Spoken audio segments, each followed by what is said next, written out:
February 21, 1943, Berlin.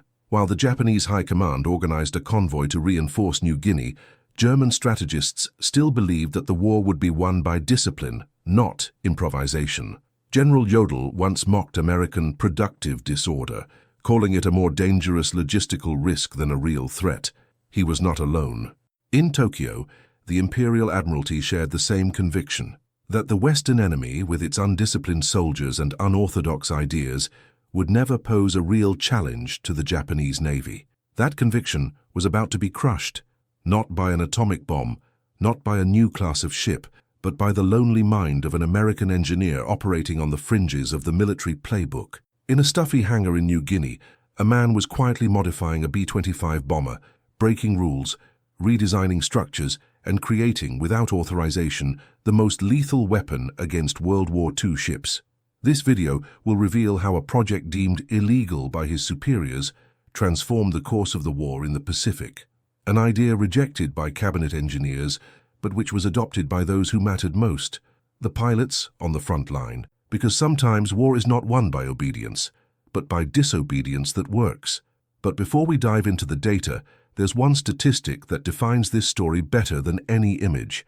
In the span of just 9 minutes and 12 seconds, 4 Japanese ships were destroyed by a single formation of B-25 bombers, modified, unauthorized, and operating in direct violation of regulations. None of them should exist. None of them was provided for in doctrine, and yet they redefined naval combat. Every second, more than 180 pounds of shells swept across the enemy deck, fired from a platform that had not been designed for it. What seemed like a workaround became doctrine, and what was born from the personal pain of an engineer became the biggest nightmare of Japanese logistics in the Pacific. If you value the story told with data, research, and respect for details that have been forgotten by manuals, consider subscribing to the channel and leaving the like. This allows us to continue digging up what the bureaucracy has tried to bury. When the war reached the Pacific, Allied air doctrine was based on concepts consolidated in the 1930s, medium-altitude bombing raids against fixed, well-mapped targets. The model was European, designed for German factories, fortified cities, and mechanized columns visible on planes. However, the jungle of New Guinea, the Philippine archipelagos, and the sea straits of the Pacific required another kind of warfare, one that the manual did not foresee. Still, the United States initially insisted on using the B-17 Flying Fortress to attack Japanese convoys in the open sea, flying at 5,000 meters, dropping bombs on moving targets. The hit rates were embarrassing. Less than 1% of the bombs hit the ships, and even the few impacts rarely caused fatal damage. The Japanese destroyers, fast and well maneuvered, simply went off course before the explosives touched the water. But the doctrine persisted, because it was the doctrine. Japan, for its part, relied on this predictability with the same blind faith. For the Japanese admirals, if the American bombers continued to fly high, the anti-aircraft artillery and Zero fighters would do the job. The mistake was strategic. They praised each other for repelling entire formations with minimal losses, without realizing that the real threat was still in gestation, outside the organizational chart, outside the regulation. Meanwhile, in the American rear, industry moved at another speed. In 1942, the United States manufactured 47,136 aircraft. Germany, in the same year, produced 15,596. The superiority wasn't just in the skies. It was on the tracks, on the assembly lines, in the reactors, and in the workshops scattered from California to Kansas. It was raw logistics. And here's a pause for a specific fact that the Germans ignored. In 1943, as the Luftwaffe struggled to keep fighter production operational, the United States was producing 1 bomber per hour, literally, a full plane every 60 minutes. If this number surprises you, write in the comments a phrase like absolute power or shocking data. This helps to measure the real impact of the story. But doctrine, both in Washington and Tokyo, was still hesitant to adapt to the new operational reality. Strategists insisted on bombing moving targets with techniques designed for cities. Meetings in climate-controlled rooms failed to answer the simplest question: how to stop enemy ships sailing at 8 knots, in rough waters, with spotty visibility and limited time. Meanwhile, the soldiers in the camp died of malaria and starvation, without the bombardments protecting them. The biggest vacuum of the war was not logistical. It was doctrinal. Tactical conservatism killed more than Japanese zeros. The answer to this problem would not come from the generals, nor of the office engineers. It would come from a hangar in Townsville, and of a man who did not ask permission to do what needed to be done. In the next part, we'll get to know Paul Irvin Gunn and why his war started even before the first shot. Before the war, Paul Irvin Gunn was not a household name outside of the civil records of Philippine aviation, a former U.S. Navy petty officer. He had served for 20 years as an aircraft mechanic and flight instructor, especially at the legendary Pensacola base. His training was practical. It didn't come from West Point or the tactical academies. It came from the hot fuselage, the grease under the nails, the crash landings, and the actual experience with burning engines. After his retirement, he took over the management of Philippine Airlines, where he maintained a stable life as a civilian pilot and head of maintenance. He was in Manila with his wife, Polly, and their 4 children when Japan attacked Pearl Harbor. Less than 24 hours later, the bombardment began in the Philippines. In a matter of days, what was once an orderly life of commercial flights and family dinners turned into evacuations, impromptu missions, and the certainty that no one was safe. When war tore them apart, Gunn was ordered to evacuate U.S. technical personnel to Australia. He complied, but his family couldn't make it to the airfield in time. Polly and her children stayed behind. They were captured and sent to the Santo Tomas internment camp in Manila. The war became personal, and for Gunn, the only way to rescue his family was to accelerate the destruction of the enemy that kept them trapped. From that moment on, his war would not be fought out of ideology or patriotism, but out of intimate necessity. Gunn was absorbed into the U.S. Air Force as a technical officer, commissioned informally for his ability to fly, repair, and modify anything with wings. He was a man in mourning but functional, and his channeled pain turned into something the manuals couldn't predict: initiative. Unlike many officers, he did not need a memo to act. If a plane was not fit for combat, he redesigned it. If a weapon did not fit, he forged a support. With makeshift tools, recycled parts, and an absolute sense of urgency, he began modifying light bombers for low-altitude air attacks. At the same time that generals discussed strategy at Allied conferences, Gunn spent nights adjusting machine gun convergence with ruler, flashlight, and mental calculation. His hangar wasn't a workshop, it was an extension of his revenge. The technical knowledge he had accumulated as a mechanic and instructor allowed him to see the aircraft as a living organism. If the nose was too light, it ballasted the tail. If the gun vibrated beyond control, it reinforced the fuselage. Gunn operated outside the chain of command, but within the chain of results. An engineer without a degree, without a relevant patent, but with a clear vision to transform bombing platforms into surgical instruments of destruction. His superiors in Washington had no idea what he was doing. His peers in the Pacific considered him eccentric until they saw the results. What seemed like stubbornness began to look like strategy, and what was illegal became essential. More than a technician, Gunn became the missing link between the battlefield and the production line. He understood what the textbooks ignored, that adapting faster than the enemy was the only real superiority. And while the Germans produced their elite planes in protected facilities with slow schedules and inflexible standardization, the Americans gave room for men like Gunn to test ideas in combat. An unthinkable process for the Luftwaffe, which treated each prototype as a laboratory child and not as a changing organism. The irony is brutal. What the Germans called improvisation, the Americans called innovation. And it was precisely this freedom that allowed Gunn to turn an ordinary aircraft into a weapon outside of any Japanese tactical prediction. He was not part of the war planning, but when bureaucracy failed, it was his solitary vision that redefined the skies over the Pacific. And as his modifications began to produce actual casualties among Japanese convoys, Allied command began to pay attention. The name Paul Gunn was not yet in the newspapers. But in Japanese intelligence supply spreadsheets, a new threat emerged with frightening frequency: a bomber that flew too low, fired too fast, and left little time for any defense. The next chapter will show the moment when this threat crossed the radar of General George C. Kenney, and how an informal meeting would redefine the entire air arsenal of the Pacific theater. After being separated from his family and learning that his wife and children were in Japanese captivity, Paul Gunn went from being just a makeshift military engineer to an emotional urgency force. His war no longer followed the rhythm of commands or cabinet strategies. She followed the rhythm of despair. While other men calculated missions in terms of impact zones and navigation maps, Gunn measured his mission in miles between himself and the St. Thomas prison camp. This inner impulse, at once irrational and perfectly logical, turned him into something rare, a technical expert with no time for bureaucracy, and that put it on a direct collision course with what was most rigid within the US military machine: regulations. His first proposal was radical: to modify the Douglas A-20 Havoc medium bomber, designed for conventional bombing, and to equip it with simultaneous firing front machine guns. The idea was simple and devastating: to turn an attack plane into a direct-fire, low-flying weapon for missions against moving ships and columns. But it was an idea that was not in the manuals, and for that, it was immediately rejected. Senior officers feared that the changes would compromise aerodynamics and cause structural instability. The order was clear: not to change aircraft without formal authorization. Gunn ignored it.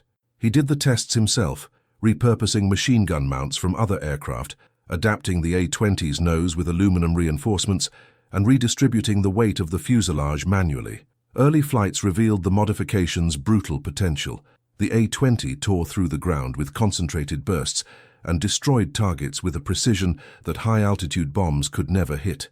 But technical success did not come without political resistance. Subordinate mechanics refused to help, citing protocol violations. Maintenance officers denounced the changes as dangerous. On at least one occasion, Gunn had parts confiscated by superiors who wanted to stop his experiments.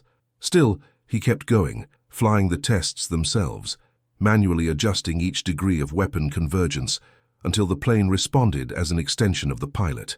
It was a war within the war. And, ironically, the Japanese weren't his biggest obstacle. It was the fear of breaking rules, the attachment to tradition, and the wartime bureaucracy. But there was something that not even the regulation could ignore: results. In an unofficial exercise conducted at Port Moresby, Gunn demonstrated his version of the A-20 against simulated targets. The impact was immediate. The frontal fire pattern covered 25 meters in a straight line and easily penetrated ship structures and transport vehicles. It was no longer a bomber. It was a flying machine gun. Observers reported a deterrent power never before seen in medium-sized aircraft. The question was no longer whether Gunn was right. It was because no one had done it before. While strategists were still trying to prove on paper that vertical bombardments were more effective, Gunn was proving in the field that shallow frontal fire was devastating. American industry, with its mass production and tactical flexibility, allowed for this kind of operational bypass. There were enough aircraft to experiment with. There were pieces left over. There were engines for replacement. Behind the scenes, this fertile ecosystem was what made Gunn's functional rebellion possible. In any other war, he would have been punished. In the Pacific, he was about to be promoted. And while the Germans boasted of the technical accuracy of their individual fighters, each manufactured as a work of artisanal engineering, the Americans field-tested, missed fast, corrected even faster, and replicated at scale. In 1943, while the Luftwaffe was producing 25 different types of fighters in factories vulnerable to bombing, the United States was producing thousands of standardized units with room for local customization. This elasticity was invisible to Berlin's eyes, but it would be felt very soon in the murky waters of the Pacific, because the next plane Gunn would modify wasn't just promising. It had range, payload, and stability. His name was B-25 Mitchell, and in the hands of a man at war against time, he would become the ultimate ship killer. When General George C. I. Kenney assumed command of the 5th Air Force in the Pacific in August 1942, he found a fragmented theater of war, ill-equipped and stuck with doctrines that did not work in the new scenario of the conflict. Kenney, known for his aggressive and unconventional outlook, quickly identified a pattern. High-altitude bombing was not stopping the Japanese convoys, and the morale of the crews was sinking along with the effectiveness of the operations. It was in this context that the name Paul Gunn appeared on his desk, not by official merit, but by insistence of subordinates and rumors among field mechanics. There's a guy in Townsville who's setting up planes with his bare hands, and they're working. Tactical curiosity has become an operational priority. Kenney did what few generals would do. He went to the hangar. The meeting between the two was less of a formal meeting and more of a wartime inspection. Gunn showed off his modified models. Kenny didn't just approve, he asked for more. There on that oil-covered floor, an unofficial program of tactical modifications was born, financed from the unit's own budget, without going through the Central Armaments Authorities. The agreement was clear. Gunn would have complete freedom to modify B-25s as he deemed necessary, as long as he delivered results. Kenny's support acted as a shield. For the first time, the idea of turning medium bombers into low-firing guns was legitimized. No minutes, no protocols. The order was to act.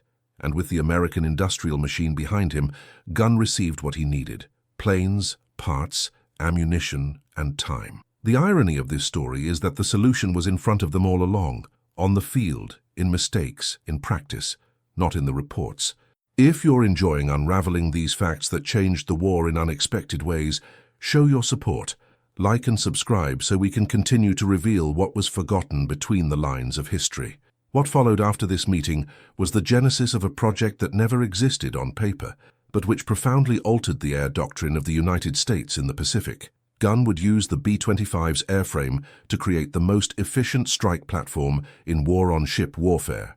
And while German reports celebrated the entry of the new Focke-Wulf 190A5 fighter with marginal improvements in altitude and vertical performance, the Americans were converting medium bombers into low-altitude, scale-up destruction machines.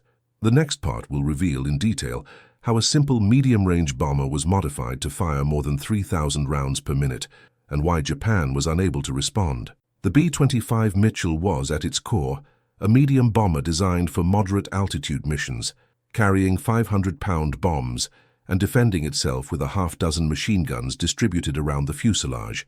Nothing about it suggested that it would become the most feared low-altitude strike weapon in the entire Pacific. But when Paul Gunn received authorization from George C. Kenny to modify out-of-bounds aircraft, he saw in the B-25 something that factory engineers had not seen: space.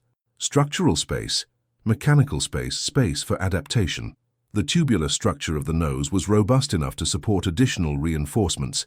The center of gravity could be manipulated. The airframe tolerated extreme recoil. Power and ammunition lines could be rerouted.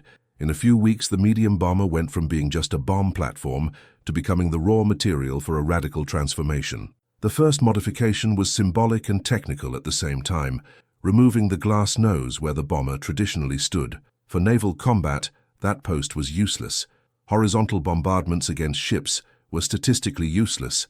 The bomber, in the context of the Pacific, was more dead weight than function. Gunn had the entire front frame cut out and replaced with a solid nose of reinforced aluminum. This new nose would receive pair-mounted 50-caliber Browning machine guns, meticulously aligned for frontal firing with convergence at 300 yards. 4 machine guns, each capable of firing about 850 rounds per minute, together generated a barrage of fire that no Japanese ship could ignore. But for Gunn, 4 was still insufficient. He installed 2 more machine guns in the side cheeks, positioned just below the cockpit, rigidly mounted, and designed to fire without interfering with the propeller disc. With this, the pilot controlled 6 front machine guns with a single action. Few fighter aircraft of the time could match this concentrated firepower. No medium bomber came close. Then came the boldest change: the dorsal turret. The turret was originally mobile, mounted just behind the cockpit, intended for the upper and rear defense of the aircraft. Gunn ordered it to be permanently fixed to fire forward. This added 2 more Browning 50s to the offensive package. In total, 8 heavy machine guns firing simultaneously. The combined recoil was equivalent to dropping a sledgehammer blow on the fuselage every fraction of a second. To prevent structural damage, Gunn internally reinforced the nose, redistributed ballast in the tail, and adjusted control surfaces to compensate for the plane's new tendency to lean forward. He knew that each modification altered not only firepower, but aerodynamics. Improvised engineering required quick calculations, direct testing, and constant corrections. None of this was in North American aviation's technical manuals, but it worked. When all the machine guns fired together, the B-25 vibrated like a living animal, spitting out 180 pounds of shells per second. This volume of fire not only destroyed anti-aircraft guns, boats, and decks, it disintegrated morals. Pilots reported that when pressing the master trigger, the plane seemed to move forward with additional thrust. as if the very mass of the bullets pushed the aircraft backward while tearing through everything in front. A B-25 strafer didn't have to aim perfectly. It paved the way to the target, but firepower was not enough on its own. Gunn's doctrine called for approaching at low altitude, sometimes within 15 meters of the water, in a straight line that defied enemy artillery and eliminated Japanese reaction time. For this, the plane needed to be stable, resistant, and reliable. And here, the American industrial advantage made all the difference. The B-25 was mass-produced, with standardized parts, duplicate assembly lines, and logistical redundancy. If one part broke, another was installed. If a structure failed, reinforcements were available. There was no German mentality of manufacturing aircraft as unique works of art. The American philosophy was simple: produce so much that it would be impossible to stop the flow. For Gunn, that meant creative freedom. He could cut, replace, reinforce, replace, and test without fear of running out of stock. The enemy, on the other hand, operated with increasing scarcity. Japan could not replenish ships, ammunition, or pilots at the speed necessary to absorb the losses. A single successful strafe destroyed more logistical capacity than Japan could rebuild in months. The modified B-25 then became an asymmetry multiplier, cheap to modify, devastating on impact. The field crews, quickly trained by Gunn and his small network of makeshift specialists, created veritable parallel production lines on the Australian islands. Fixings were welded by hand, supports were adapted from damaged planes, and electrical systems were extended with repurposed cables. The Japanese Navy never fully understood this process. In intelligence reports captured after the war, a Japanese official described the low-altitude attacks as impossible intensity, believing that the United States had developed a new type of specialized bomber. He never imagined that it was the work of a single engineer motivated by desperation. The technical irony was evident. While German engineers advocated rigid designs and elegant solutions, the Americans were winning with brute force, adaptability, and industrial versatility. The result of this combination was just beginning to show up in field reports, and when the first B-25 strafers attacked moving ships, it was clear that something entirely new had entered the picture. The next chapter will show just that: how this bomber-turned-gunboat-to-air carried out its first real attack, and why the Japanese Navy never regained confidence after that day. The B-25 strafer's devastating force wasn't just born from added machine guns or the reinforced metal nose. It arose from a process that almost never appears in the official records of the war: harmonization. An aircraft equipped with 8 50-caliber Browning machine guns renders useless if each gun is firing in different directions, spreading fire without sufficient density to penetrate defenses or hit moving targets. The problem was simple to explain, but extremely complex to solve in a bomber designed for an entirely different role. The vibrations of the flight, the bending of the fuselage, the violent recoil of the weapons, and the turbulence around the nose itself created small deviations of trajectory that, at 300 kilometers h, turned into meters of error at the point of impact. To the Japanese, who envisioned American bombers as slow, predictable platforms, any attempt to turn these planes into anything beyond their original function seemed absurd. And it was precisely this arrogance that blinded them to what was about to appear in the skies of the Pacific. Gunn realized that before any actual attack, he needed to turn 8 independent guns into a single beam of destruction. He began by disassembling each Browning 50 and reviewing the internal wear and tear caused by brutal use in tropical conditions. He then installed reinforced fixing brackets on his nose and cheeks, manually adjusting the angle of each weapon. In theory, it was enough to align everything to a distant point. In practice, the violent recoil of the guns displaced the entire structure of the nose, creating divergent fire patterns. The official solution would require structural calculations, laboratory tests, and approval from the factory. There was no time, no conditions. Gunn did it the field way. He lifted wooden and sheet metal targets to precisely measured distances and began firing short bursts while observing the pattern of the impacts. Did the retreat shift the grouping to the left? He adjusted 1 degree of each support. Did the nose vibrate above expectations? He reinforced the frame with metal tie rods repurposed from damaged planes. Did the fuselage appear to suffer microfractures? It redistributed the ballast in the rear section or changed the torque of the clamping. Harmonization was not an exact science. It was a constant contest between metal and the pilot's intent. Guns spent late nights correcting millimeters that would make a difference of meters. He needed to ensure that when he came within 300 yards of the target, all the bullets converged on a single point, intense enough to eliminate machine guns, Marines, and officers on the bridge before they could react. This point of impact was measured with stakes in the ground, improvised lighting and visual records made by the teams themselves. The goal was simple: to turn the B-25 into an instrument as accurate as it was brutal. And each adjustment, each handmade weld brought the aircraft closer to this condition. When the 8 machine guns were fired simultaneously, the recoil shook the fuselage. The dorsal turret, now fixed forward, added even more force to the impact. In ordinary planes, this displacement would compromise control. In guns planes, the internal reinforcement absorbed some of the energy and distributed the rest throughout the fuselage, thanks to additional metal plates placed at the points of greatest stress. At each new test, maintenance crews shouted at the pilot to release fire for just 1 second, 2 at most, because more than that could break the structure. The recoil was so absurd that many mechanics avoided being close to the wings during stationary tests.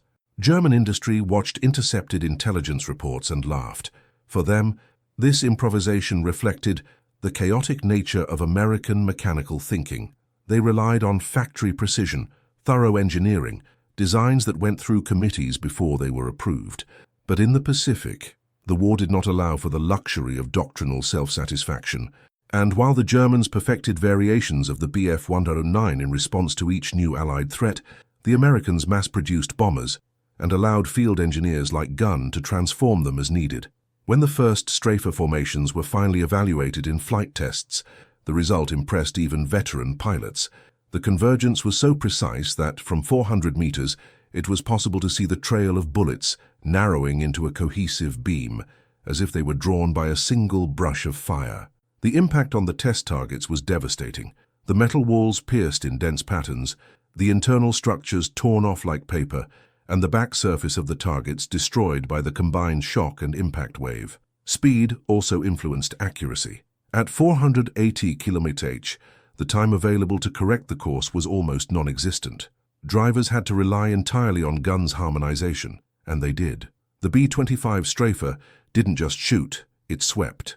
In real attacks, this microscopic adjustment would become the difference between a suicide attack and a surgical blow. Each frontal burst eliminated most of the enemy ship's anti-aircraft guns before they could even react.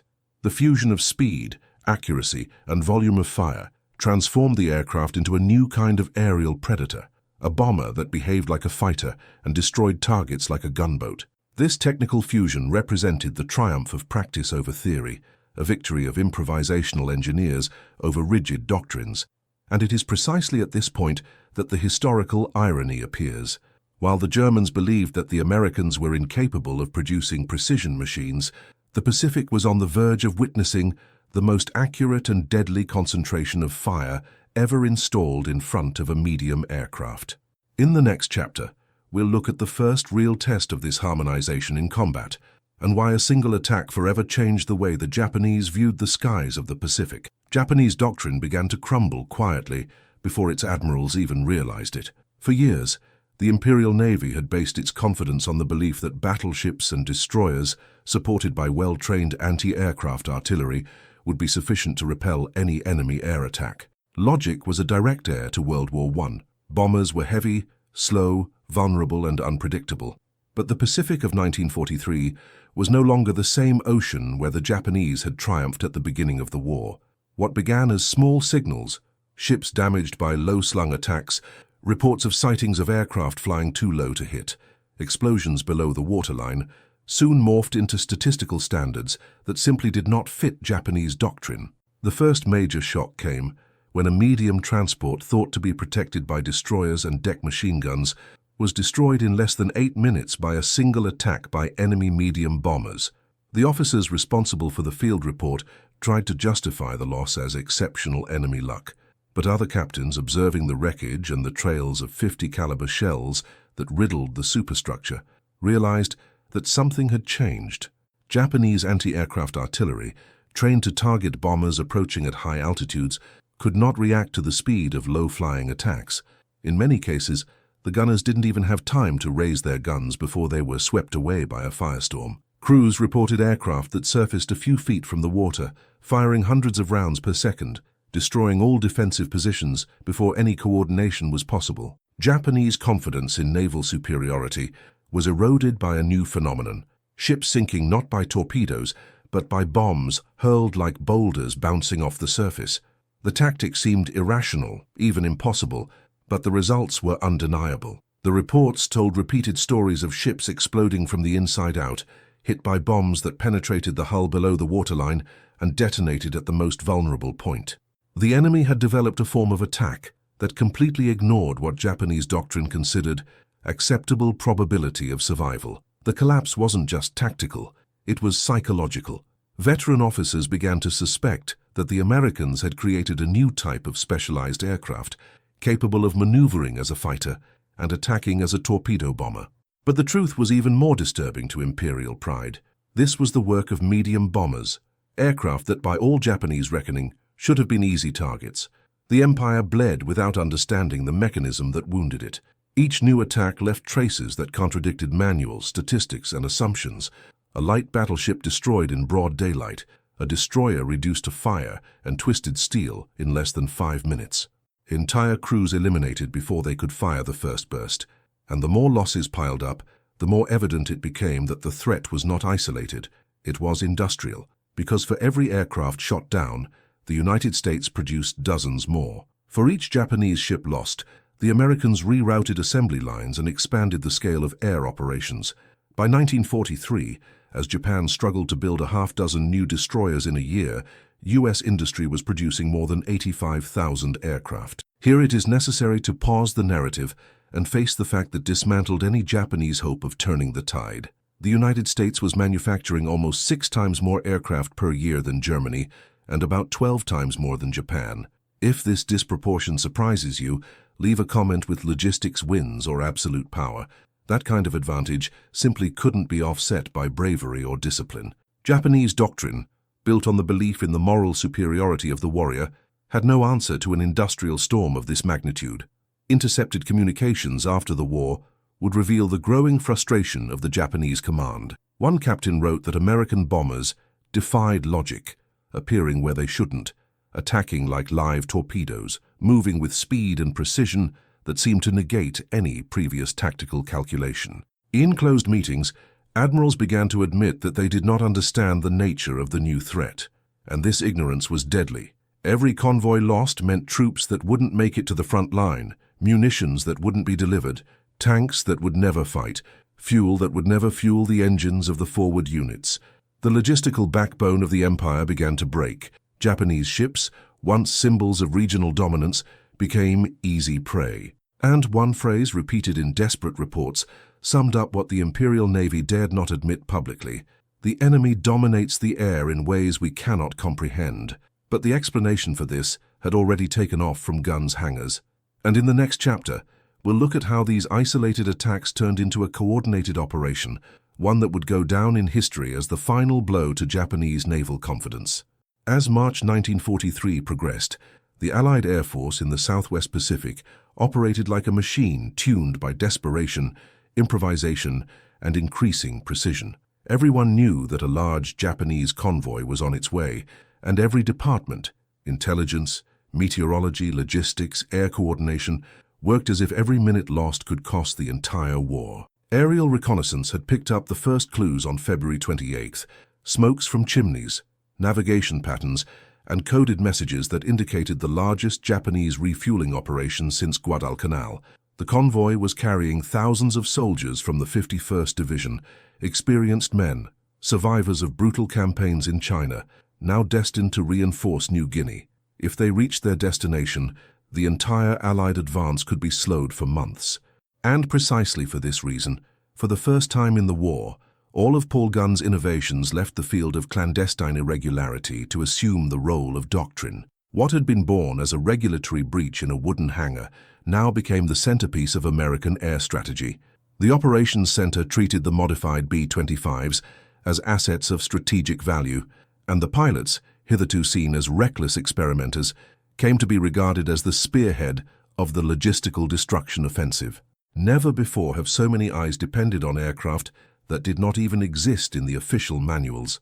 The preparation began with the mapping of weather patterns. Meteorology reported that 2 tropical storms would cross the Bismarck Sea in the following days, creating alternating windows of visibility.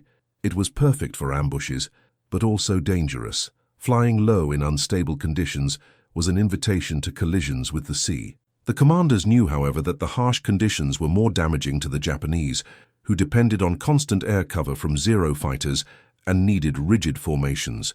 For the B-25s, which operated as individual predators, the weather was an ally. At the same time, the intelligence sector analyzed intercepted communications, and the picture emerged before the eyes of analysts. 8 heavy transports, 8 escort destroyers, more than 100 Japanese aircraft assigned for protection. A gigantic target, slow and dependent on predictable routes. It was the perfect opportunity to fully apply the doctrine that Gunn had honed on the fringes of bureaucracy. The next step was to line up the high-altitude B-17s. Although unable to sink an entire train on their own, the flying fortresses had another use: to destabilize formations. A single, sharp, evasive maneuver was enough to break the alignment of the destroyers, open holes in the defenses, and slow the advance. Thus, the B-17s would be the first layer of the attack, a calculated distraction, without the responsibility to destroy, but with the essential mission of confusing. Above them, the P-38 Lightning. Fast, ascending, and with excellent autonomy, they would be the shield against the Zero fighters. The command knew that without cover, the B-25 strafers would be vulnerable on initial approaches, especially during 300 mph attack turns.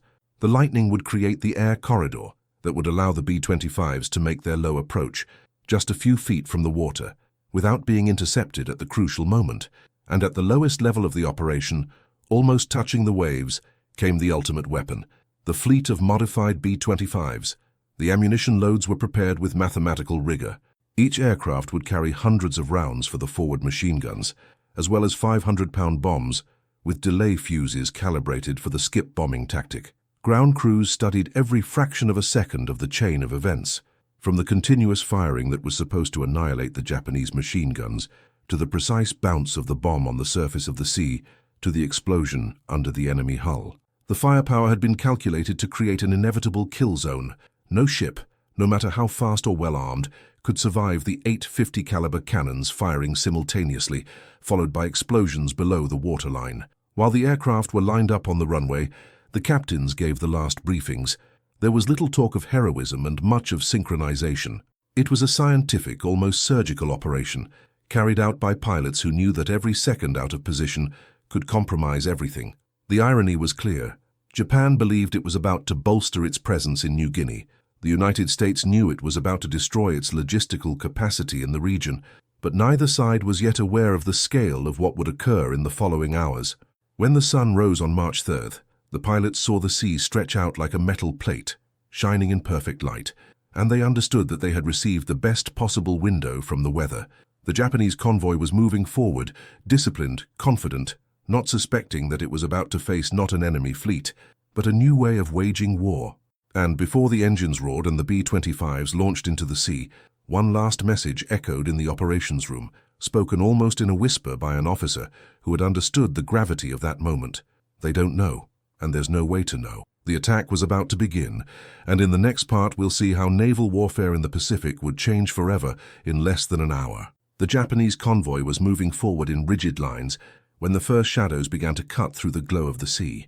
At first, some lookouts thought it was a reflection of clouds, perhaps birds in distant formation. But within seconds, the deep rumble of radial engines broke through the air, a sound that no Japanese officer associated with medium bombers. Not at that point. Not like that. The B-25 strafers emerged as maritime predators, flying so low that their propellers kicked up foam trails. It was the complete fusion of technology and improvisation, a bomber transformed into an assault weapon, a platform that contradicted all known operational logic. Each approach began in the same way: maximum speed, minimum altitude, machine guns ready to fight their way. As the first 850 caliber barrels fired, time seemed to slow down for those on the Shirayuki Bridge. The red trails cut through the air in a straight line, as if someone had drawn a death corridor between the sky and the deck. The Japanese gunners, trained to aim high, tried to raise the 25mm guns, but the attack came too fast. Every second lost was fatal. For years, the Imperial Navy had believed that great naval battles would be won by battleships and embarked aviation. The Japanese doctrinal code said that medium bombers were secondary threats, slow-moving creatures trapped in predictable tactics. But what appeared before them did not look like anything foreseen in their manuals. The B-25s did not arrive at medium altitude. They did not come in diving. They did not launch torpedoes. They attacked as a single organism, first destroying all possibility of defense, then delivering the final blast. The transport control towers have become priority targets. Continuous bursts swept sailors off deck before any coordination was possible. The dorsal turret locked in the frontal fire multiplied the rain of shells. The sound was almost mechanical, a factory cadence that reminded us of the industrial logic that underpinned the whole attack. And that was the fatal irony. Japan was fighting not just aircraft, but the combined strength of an industry that, at that time, was producing more than 6,000 planes a month, a figure that made any American losses statistically irrelevant. The psychological impact of this math was invisible at the instant of the attack, but it was before every Japanese sailor who tried to rush to his post and found only twisted steel and smoke. The B-25s were advancing in waves. There was no pause between one approach and another. Each squadron took its toll. Each pilot executed a tactical envelope so narrow that any mistake would mean colliding with the water or being hit by the explosion itself. But there was the decisive difference. While the Japanese commands depended on doctrine, the Americans depended on adaptation. The attacks weren't rigid, they were flexible, shaped by the improvisation gun had cultivated. Seeing the first transport broken in half by the combination of strafing and jump bombing, the Japanese officers finally realized that they were not up against what they expected. A bomb dropped at 300 mm to hit the water, bounced like a rock, hit the hull, and exploded beneath the surface. It was a form of almost artisanal attack, but supported by an inexhaustible reserve of parts, ammunition, and aircraft that only the United States could sustain. The Empire had no defense for that. Deck artillery was useless against such low approximators. The Zeros, kept at medium altitudes to intercept conventional bombers, could not dive fast enough without risking hitting the ships themselves. The formations became chaos. The destroyers tried to maneuver, but each turn opened up new angles of attack. Transport, slow and heavy, were inevitable victims. And then came the second stage, the collapse of Japanese coordination. As American fire destroyed radars, radio stations, and command centers, the ships ceased to act as a unit. Each captain fought alone, and the enemy that loomed over them was the exact expression of what happens when improvisation meets industrial capacity. The B-25 Strafer was an illegal creation in origin, but it now showed itself to be the perfect weapon for a war that depended on destroying logistics before it reached the battlefield. In less than 15 minutes, the Bismarck Sea had ceased to be a safe route and had become a silent death row. Japanese officers would later give revealing testimony, admitting that they did not understand how theoretically inferior aircraft could attack with such precision. One commander wrote, "They were everywhere. There was no safe height. There was no safe driving." American pilots would call it the moment when it all fell into place, the first full demonstration of a doctrine that combined concentrated fire, mathematical precision, and large-scale industrial production. And if the attack seemed devastating now, it still lacked what would come next, the annihilation phase when the B-25s would return with new cargoes, new targets, and a clear mission, not to allow a single ship to escape. In the next part, we'll look at how the second wave would turn what was already disaster into one of the greatest naval destructions of the war, and how one engineer's illegal innovation would change the fate of the Pacific in less than an hour. The collapse began almost imperceptibly, like a vibration that runs through a structure before it gives way.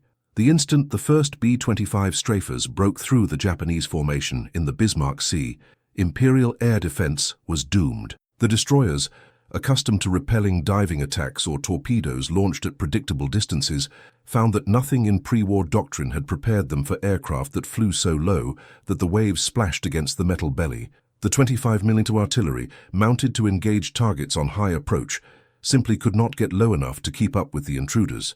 Operators turned cranks frantically. but the blind spot was greater than any manual admitted. The Imperial Navy itself had underestimated the importance of rapid-fire anti-aircraft guns oriented towards grazing targets, relying on calculations that assumed that medium bombers would never risk such low approaches. As the B-25s began strafing, the first break occurred at the most critical link: communication.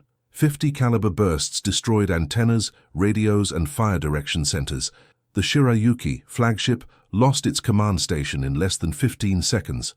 The men on the bridge did not have time to report their own deaths. Without coordination, each ship reacted by instinct, and instinct was useless against aircraft that turned each approach into a straight line of death. The destroyers attempted evasive maneuvers, but their 2,000-ton displacements required precious seconds to alter course, while the American bombers repositioned in less than a third of that time. Every turn opened by the ships created perfect vectors for jump bombardment. The enemy they faced seemed to have been designed to exploit each specific weakness of Japanese doctrine. The Imperial Command's biggest mistake was to believe that the American attack would follow known patterns. The Japanese expected medium-altitude bombers, coordinated attacks that would allow time for ballistic calculations and defensive maneuvers.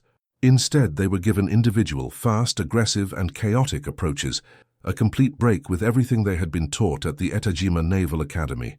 From the second attack, it was clear that the Japanese flak had lost its firing rhythm. The 25mm guns overheated after continuous firing, and without suitable targets. Ammunition began to run out. Smoke from burning superstructures reduced visibility, and, most devastating of all, the defensive lines were broken. Transport, now exposed, has become easy prey. The Kyokusei Maru received such violent hits that part of the deck simply collapsed, wiping out entire machine gun positions. On another transport, gunners tried to fire on passing aircraft within a few meters, but the recoil of their guns knocked the men back, unable to keep up with the speed of the attacks. Japanese doctrine collapsed in real time, not because its men were incompetent, but because they fought according to rules that no longer applied. They faced an enemy that had abandoned the playbook and rewritten the logic of combat. Meanwhile, the United States did the opposite. It mixed cutting-edge science, field improvisation, and the absurd strength of its industry. A hastily built set of weapons from a hangar in Townsville now behaved like a finished product of the largest war-making machine on the planet. Each B-25 that returned to rearm was immediately fueled by crews that operated with the efficiency of an assembly line. Ammunition, bombs, fuel, nothing was missing. The Americans could launch successive waves without attrition, while each Japanese shot consumed resources that could not be replenished. The comparison was brutal. In 1943, Japan produced a fraction of the anti-aircraft guns needed to protect its fleet, while the United States produced more aircraft than all the Axis countries combined. That day, this asymmetry finally materialized at sea. The scene that formed after the first 20 minutes was no longer battle, it was disintegration. Destroyers were trying to rescue survivors while still being attacked. Transports that tried to flee only offered clearer targets. The shock waves from the underwater bombs shattered hulls as if they were empty boxes. Sailors battled fires as their ships began to list. The imperial doctrine, built on the idea that discipline and courage compensated for industrial limitations, imploded in a visible way. And ironically, each attempt to follow the playbook only hastened defeat. The order to keep defensive formations closed turned ships into grouped targets. The insistence on prioritizing high-altitude bombers left the Zeros in useless positions. The belief that medium bombers would never play a decisive role allowed the strafers to operate with unprecedented freedom. The Bismarck Sea was living proof that no nation could fight an enemy that dominated the air with tactical elasticity and virtually infinite industrial reserve. And as the Japanese tried to survive, something even bigger loomed: the second phase of the attack, designed to not only break the convoy, but erase it from the map. In the next part, we will look at how this new wave turned an operational collapse into a total annihilation, forever redefining naval warfare in the Pacific. The B-25 Strafer wasn't just a modification. It was the physical expression of an industrial logic that Japan simply could not face. While most medium bombers of the time distributed defensive weapons throughout the fuselage, the Strafer condensed its power in a single direction, forward. This transformed it, in practice, into an aerial gunboat capable of clearing its way even before dropping bombs. 8 50-caliber machine guns, firing at more than 6,800 rounds per minute, created a corridor of destruction so dense that any defensive position that was in the axis of attack was eliminated within seconds. The technical reason for this was simple. By concentrating all armament in the bow, gun reduced the need for coordination between gunners, eliminated communication delay, and allowed the pilot to control the lethality of the aircraft as a direct extension of his aim. The retreat, which threatened to break the nose of the aircraft, was compensated with improvised reinforcements, empirically tested on land runways. And that practicality reflected Gunn's philosophy. If it worked on the field, it was valid. Japan, on the other hand, did not possess aircraft with comparable frontal firepower. Its bombers were designed for traditional missions, its platforms had modest armament, and its engineering, while sophisticated on paper, lacked the production volume necessary for experimental hazards. The difference was not only in the weapon, but in the system that supported it.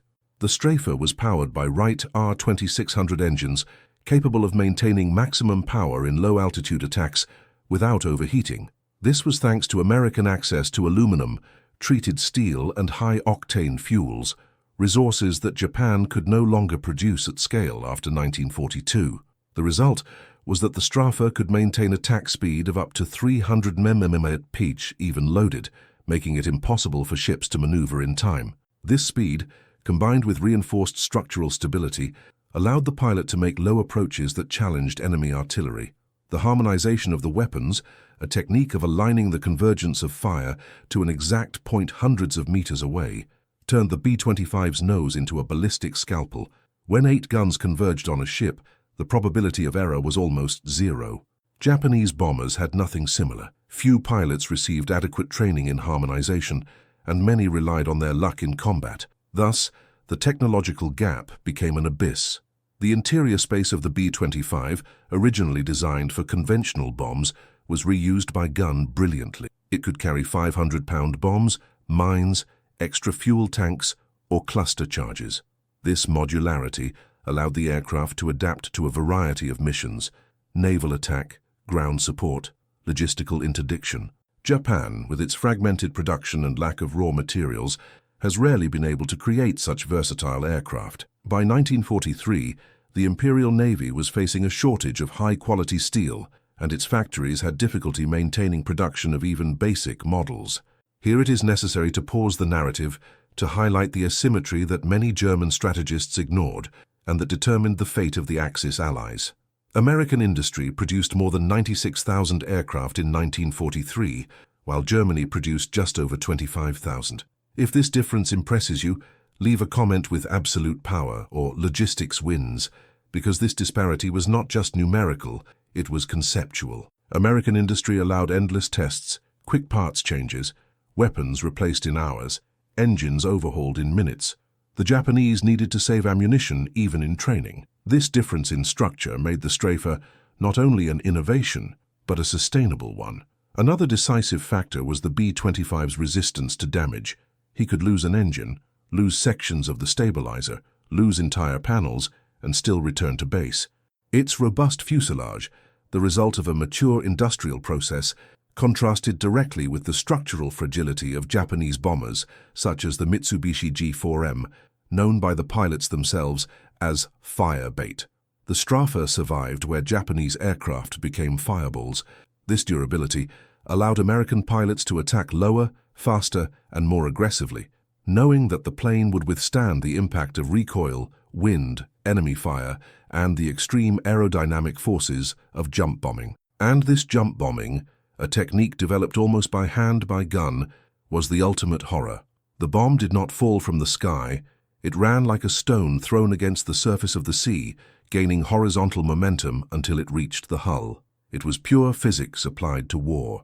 Japanese ships designed to withstand impacts on deck could do nothing against internal explosions below the waterline. In many cases, a single pump was enough to open the hull as if it were wet paper.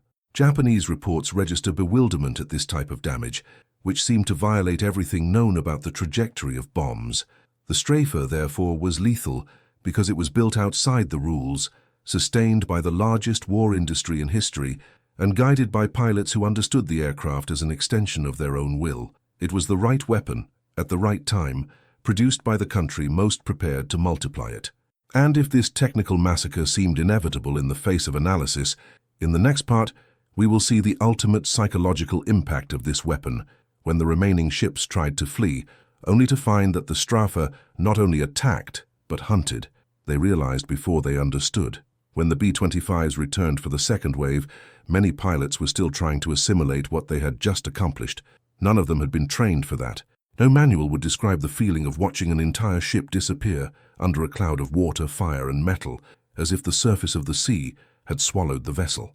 Many of those men were young, some in their early 20s, and carried in their eyes the bewilderment of someone who had just discovered that an engineer's workshop improvisation had worked on a full scale. At each landing, mechanics asked how many ships had been hit. The pilots answered without certainty. They knew they had destroyed something big, but they had no dimension of the collapse happening on the other side of the sea. The sight that the flyovers would later reveal was so unrealistic that some doubted their own memory.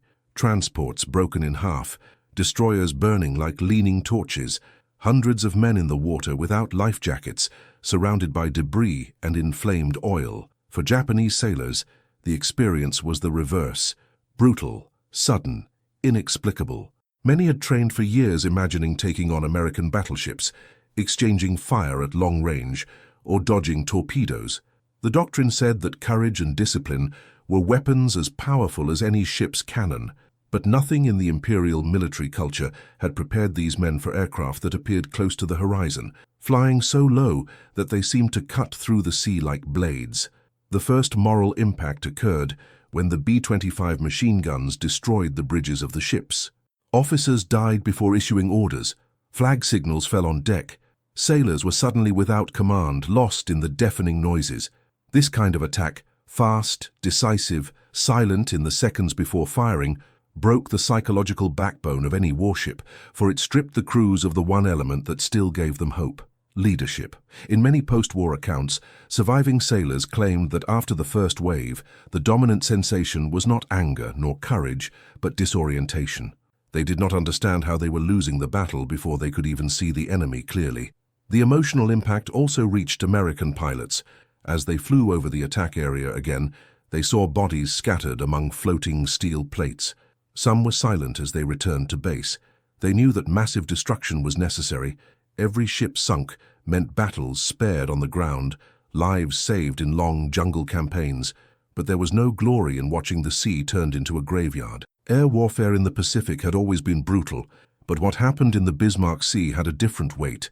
It was the direct result of an innovation created by a man driven by personal pain, and this awareness gave victory a bitter tone. However, for the Japanese, the defeat transcended the human aspect. It has become a moral wound in the national doctrine itself. For the first time, officers began to admit that the enemy possessed advantages that could not be overcome with bravery or discipline. The belief in the invulnerability of the convoys, built over years of victories and reinforced by propaganda, was shattered within hours. The Imperial Navy had promised the army that reinforcements would arrive in New Guinea. The attack proved that such a promise was no longer possible. And this revelation had a devastating effect on the Japanese troops on the ground who depended on that convoy to survive. B-25s didn't just sink ships, sank the illusion that the Empire still had control of the sea routes. In reports sent to Tokyo, officials tried to explain the inexplicable. They mentioned bombs that bounced, impossible horizontal attacks, and bombers that moved like fighter jets. None of these expressions made sense within the traditional logic of Japanese naval warfare. For the first time, the military leadership realized that the enemy had created an entirely new form of warfare, underpinned by an industry so vast that it allowed risky experimentation without fear of losing equipment. And that generated unrest at the highest level. If the Americans could turn medium bombers into efficient anti-ship weapons, what else could they do? The question was not answered that day, but the doubt planted in the Bismarck Sea would continue to grow throughout the war, giving way to the realization that the Empire was facing not just another navy, but an industrial and scientific machine. Back at the airfields at sunset, pilots gathered in silence watching maintenance crews refuel the B-25s for the next mission. None of them knew for sure the extent of the destruction, but the feeling was clear. Something had changed forever. And in the next part, We'll look at how the Japanese tried to understand what hit them and how their attempts at explanation would make the tragedy even more profound. The morning of March 3, 1943, moved forward like a sentence.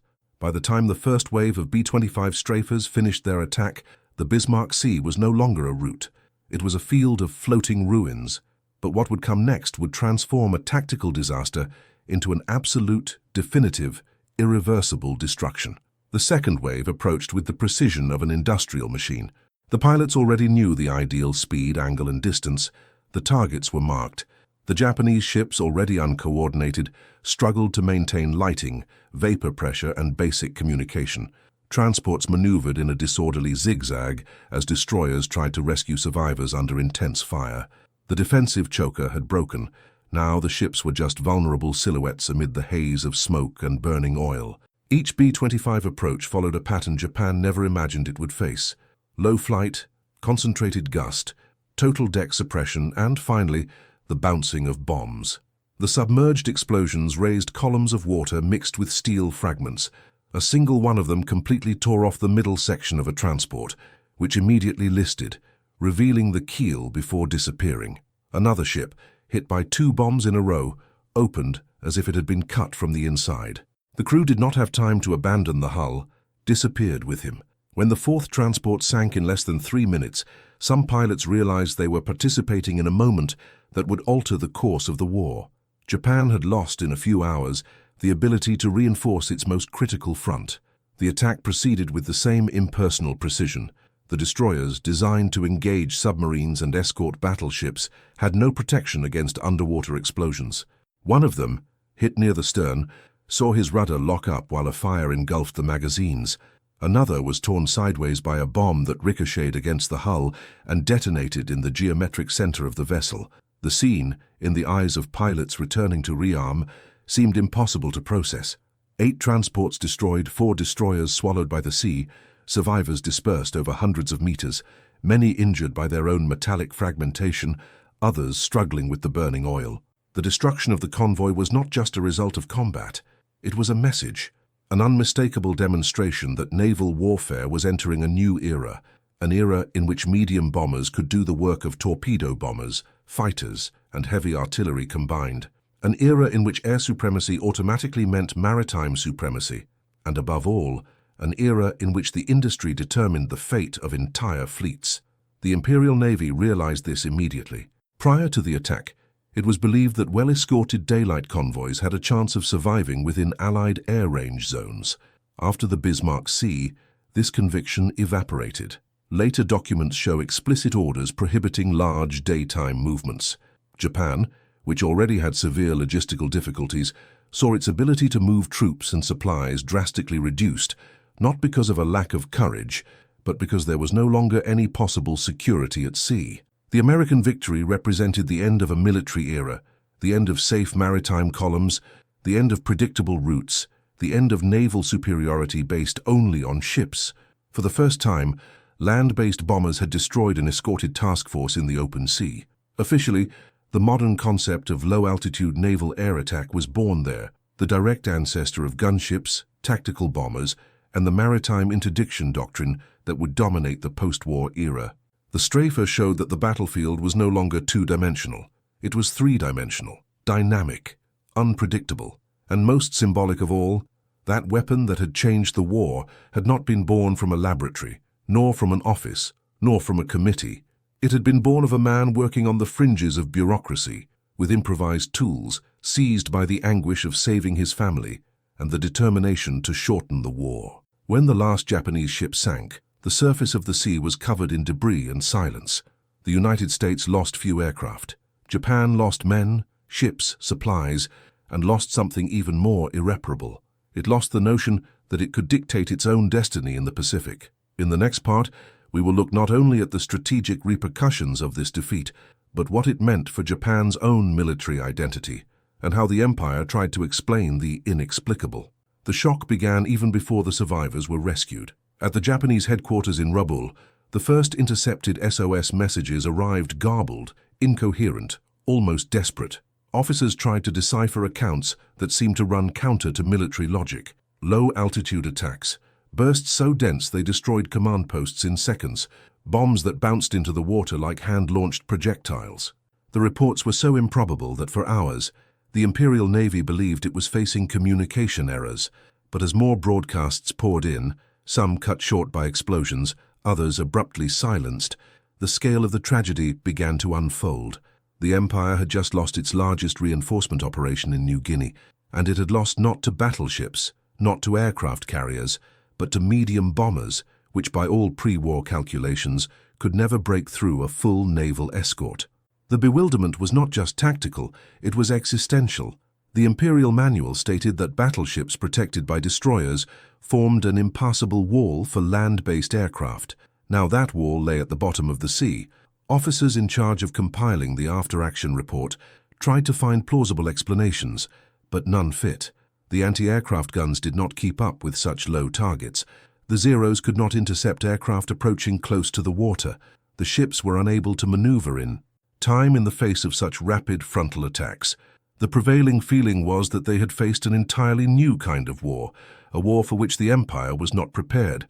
The irony of this story is that the solution had always been before them: flexibility, adaptation, experimentation.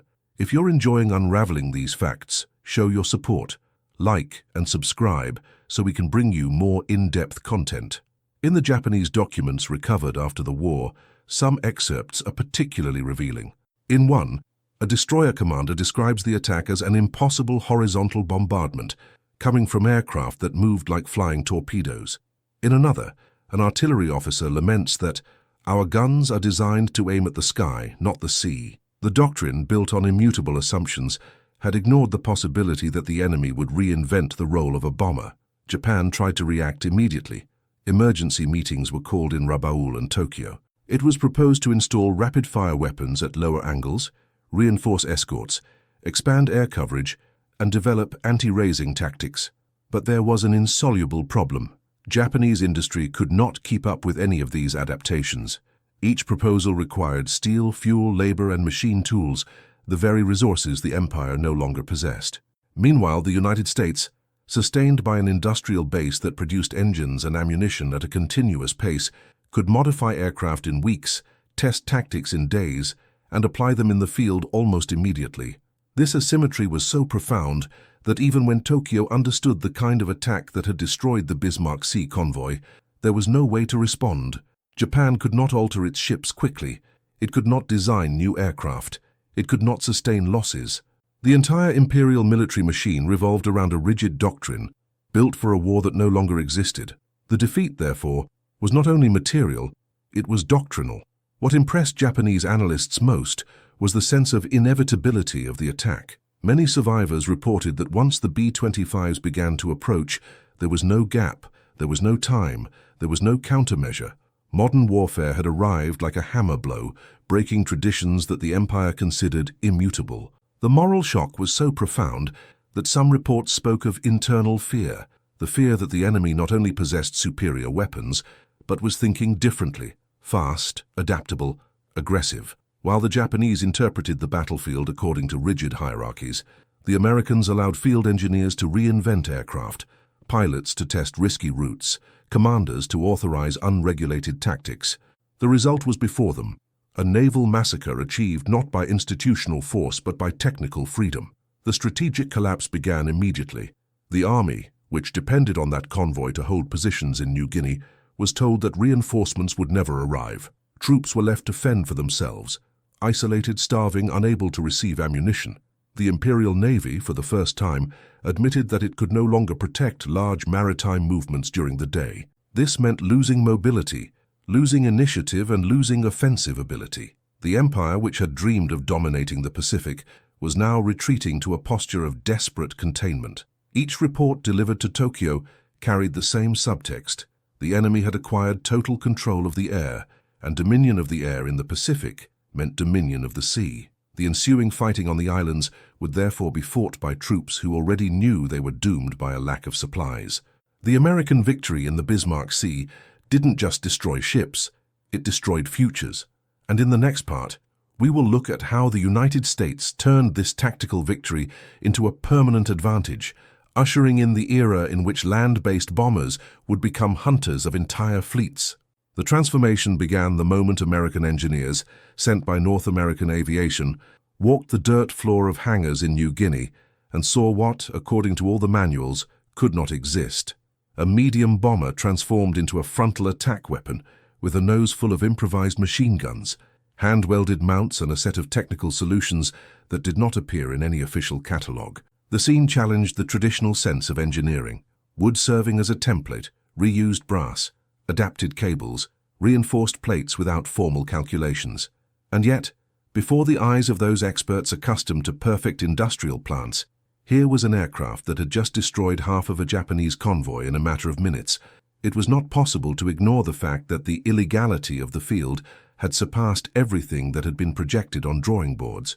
For American industry, this was not an insult. It was an opportunity. Unlike Japan, where any deviation from technical guidelines required endless hierarchical approvals, the United States operated with a rare fluidity. If it worked in combat, then it deserved to be studied, replicated, and made a standard.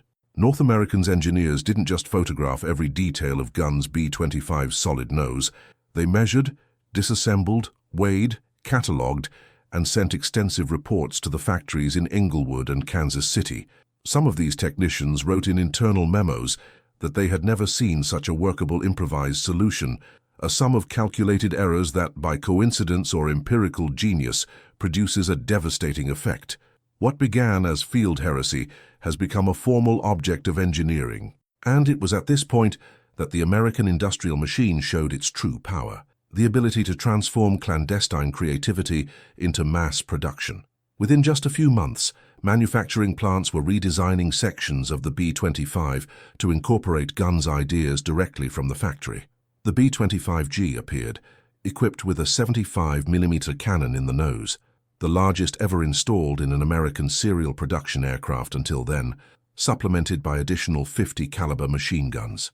The concept was simple but revolutionary. If a handmade nose with 8 machine guns had already devastated entire convoys, an industrially designed nose, reinforced, optimized, and equipped with a tank gun, could turn the bomber into an even more ruthless anti-ship platform. The factory didn't just accept guns' philosophy, she enlarged it. The B-25H, subsequent version, was even more extreme: 75mm cannon, up to 14 50-caliber machine guns distributed along the fuselage, turret moved forward, and elimination of the co-pilot for weight reduction. It was the complete officialization of heresy. The idea that had been born with improvised tools in the heat of the Pacific now left the production line with serial numbers stamped on them. No document better summarizes this reversal of logic than the technical report sent by North American to USAAF Command stating, "The field modification has proven operationally superior to any previous designs. Full integration is recommended." The word superior used there echoed much more than mere technical efficiency. It symbolized a cultural turnaround. In the United States, war was not just fought by generals, it was fought by mechanics, engineers, factory operators, improvised inventors. Decentralization, so criticized by orthodox officials in the pre-war years, now proved to be a decisive asset. Meanwhile, in Japan, internal reports suggested something completely opposite. Aircraft modification must remain centralized to avoid standardization failures. The contrast couldn't be more ironic. The same rigidity that once gave the empire a sense of precision now drowned it in slowness. Japanese commanders asked for aircraft with greater anti-ship capability, asked for stronger weapons, asked for structural reinforcements, but there was no industrial capacity to deliver. The country that had entered the war believing it had the most modern navy in the world now faced a brutal reality. While discussing changes, the United States implemented them at scale. With each factory-modified B-25 that left Inglewood, a gap opened up even more between Japanese theory and American reality. And this gap would become an abyss. U.S. industrial power, capable of producing more than 9,000 B-25s during the war, allowed every tactical advance to be translated into massive production. In the American operational logic, it was not enough that Gunn had created something efficient. It was necessary to multiply it, improve it, and saturate the battlefield with innovation. The sum of individual creativity and industrial strength created an effect that no Axis nation could match. And that is exactly why, in the months to come, the skies of the Pacific would witness something unprecedented. Medium bombers that no longer behaved like bombers, but like surface predators, able to attack ships, airfields, supply columns, and coastal installations with precision and brutality. The military world was facing a paradigm shift, and she carried the name of a man who just wanted to save his family. But if the US turned heresy into doctrine, there was still a step further, testing the new industrialized generation of the impossible plane in missions that would define the fate of the Pacific. And that's exactly what we'll see in the next part, when the war reaches its deepest inflection point. The technical legacy inaugurated by Gunn begins at the moment when the B-25 Strafer ceases to be just an emergency solution in the Pacific and starts to represent an entire military concept. The idea that an aircraft can dominate the battlefield not by altitude but by proximity, not by remote precision but by direct saturation, not by traditional doctrine but by concentrated firepower, applied with speed, surprise, and stability. From 1943 onwards, the United States Army realized that this was not only useful against Japanese ships, it was an operational philosophy. And as happens whenever a good idea meets the American industrial machine, it expands, multiplies, and reinvents itself. The post-war period reveals this phenomenon with surgical clarity. In Vietnam, 2 decades after Gunn's death, the Air Force faces a challenge that seems, at first glance, unrelated to the Bismarck Sea: mobile guerrillas, tunnels, enemy columns, mixed into dense jungle. But as the first operational analyses begin to emerge, one thought returns: attacking from above is not enough, attacking from afar is inaccurate, and relying on supersonic fighters for close support is expensive, risky, and inadequate. The question that changes the course of the war then arises: how to sustain continuous, heavy, and precise fire on a ground target? The answer comes exactly from the spirit that Gunn inaugurated in the Pacific: to transform a transport plane into a side saturation weapon. The AC-47 Spooky is born from this logic. A C-47 Dakota, an old veteran of World War II, receives 3 side-mounted 7.62mm GAU-2 miniguns, capable of pouring out up to 18,000 rounds per minute as the aircraft slowly orbits over the target. It was the Gunn philosophy applied in another dimension: concentrated firepower, adapted in a pragmatic way, built from improvisation, and perfected by the industry. The success is so immediate that the Viet Cong give it a nickname, Dragon Plane, because of the incandescent trail of bullets. The evolution continues. Comes the AC-119 Shadow and Stinger, an even more robust version, with 20mm cannons and increasingly sophisticated sensors. Then the ultimate leap, the AC-130 Spectre, then Spooky 2, then Ghost Rider, all direct heirs to the concept that was born when Gunn looked at a medium bomber and decided it could do much more than drop bombs. The AC-130 pushes that philosophy to the limit. Inside, it carries a 40mm Bofors cannon, a 102mm M105 howitzer, infrared sensors, synthetic aperture radars, ballistic computers, an attack platform capable of maintaining millimeter precision for hours, something the Japanese of 1943 could never even imagine. The relationship between these modern weapons and the original Pacific heresy is not metaphorical, it is literal. In doctrine reports published between 1967 and 1971, USAF officials explicitly mention the direct saturation attacks conducted by modified B-25s in the Southwest Pacific as a historical basis for justifying the employment of aerial gunboats in Vietnam. Technology changes, sensors evolve, materials replace field improvisation, but the spirit is the same: adapt, concentrate, approach, and destroy quickly. It is war understood as a technical problem, solved with creativity, not as a doctrinal ritual. And this evolutionary line reveals another contrast, the same one that defined the clash between the United States and Japan, and that would later define the contrast between the United States and Germany in the Cold War. While American industry operated by elasticity, allowing outside, improvised, or unconventional ideas to quickly integrate into arsenals, its traditional adversaries carried with them the weight of rigid, almost dogmatic structures. Japan believed that naval warfare would be decided by battleships. Germany believed that mechanical perfection would compensate for the lack of scale. The Soviet Union projected slow doctrines of adaptation. The United States, on the other hand, had something that few enemies understood, a military culture that accepted that great solutions were born in the field, not just in laboratories.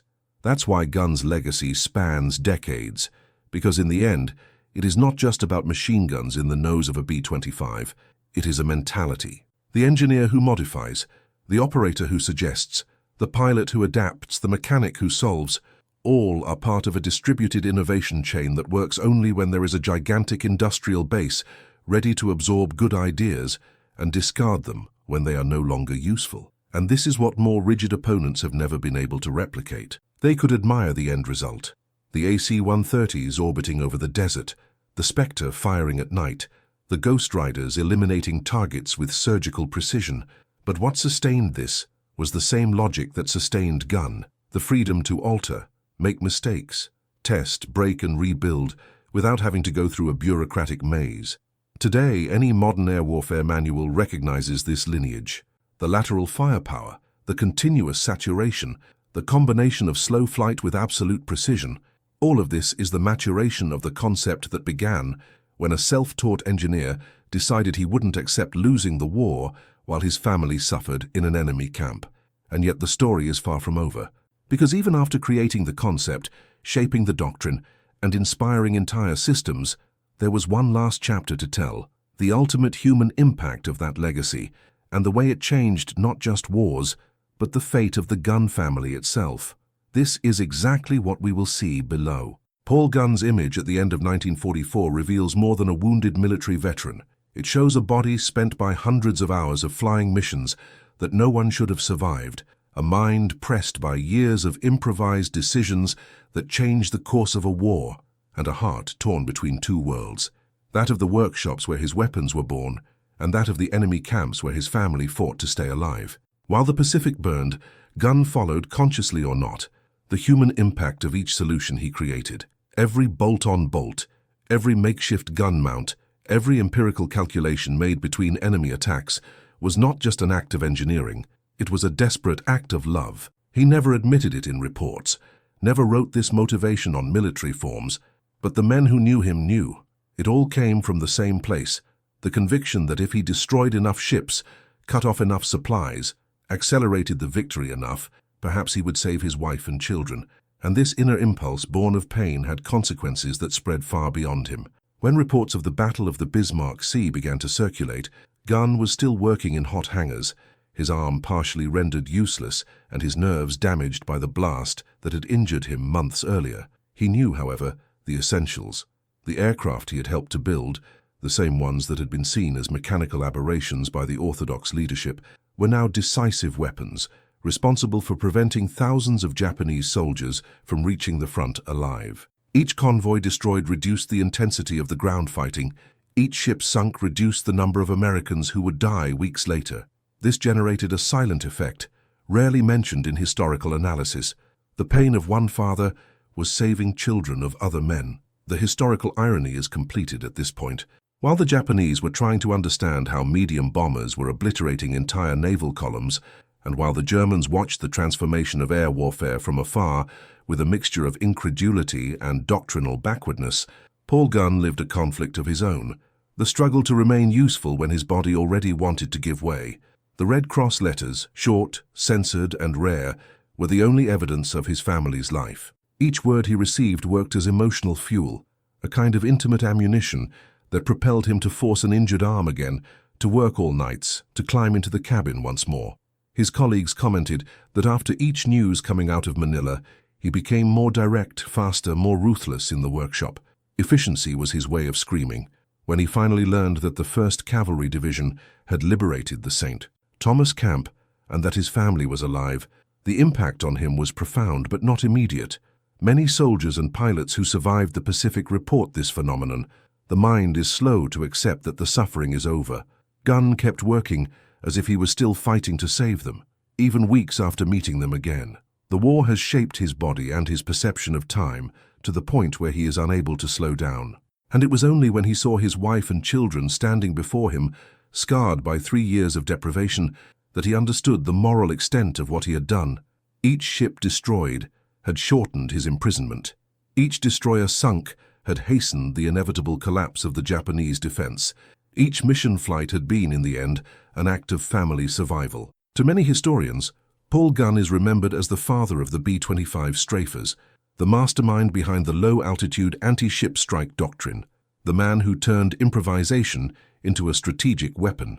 But beneath all these layers, there is another, quieter, and more human truth. He was a man who refused to accept that his family would fade into oblivion. His personal warfare was a driving force that, combined with the industrial might of the United States, generated a synergy that was lethal for Japan and a savior for thousands of Americans. And that point, rarely said out loud, is the heart of this story. Because in the end, the technical victory, the bombers, the guns, the engineering, is only the lining of a moral victory. Gunn proved that innovation is not born of calm, but of desperation. It is not born of comfort, but of loss. It is not born of order, but of the intimate chaos of someone who sees the world collapse and decides to rebuild it with his own hands. However, there was still one last dimension to this story, one that ties engineering, pain, victory, and legacy together in a single thread, and that's what he expects in the final chapter. The end of this story does not belong only to the Pacific. It echoes throughout the 20th century as a strategic sentence, forcibly written by reality. When the fighting ceased and the numbers were finally revealed, it was clear that it was not only Japan that had suffered from its rigidity. Germany, watching from afar the metamorphosis of the American bombers, saw in the Pacific the foretaste of its own collapse, a relentless demonstration that neither the most disciplined doctrine, nor the most trained soldier, nor the most fanatical commander can resist the enemy who produces the fastest, adapts the fastest, and corrects his mistakes with the speed of an assembly line in full swing. The thesis of this narrative ends here.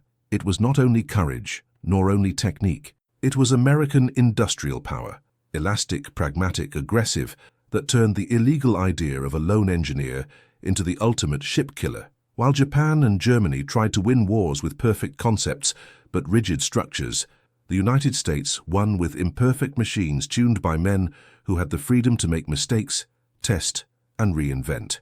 The lesson is harsh and universal. In any conflict, whether military, economic, or political, whoever dominates the flow dominates the future. No tactic survives the enemy who can repeat it 10 times faster. No doctrine stands when the industry on the other side doubles production before a memorandum is revised, and no fortress remains standing when the adversary transforms improvisation into method and method into avalanche. Decades later, a German officer, analyzing the utter disaster of the Reich's war machine, summed up the defeat in a phrase as simple as it was devastating. "We were not defeated by tanks, but by trucks." It's the perfect confession to sum up this story. The victory did not belong to the most elegant plane, but to the bomber that could be modified thousands of times. It did not belong to the most rigid doctrine, but to the idea capable of multiplying. It did not belong to brute force, but to the logistics that fed all other forces. And if you've made it this far, support the research that keeps the memory of these facts alive. Leave the like, subscribe to the channel, and comment on what was the most shocking fact in this story.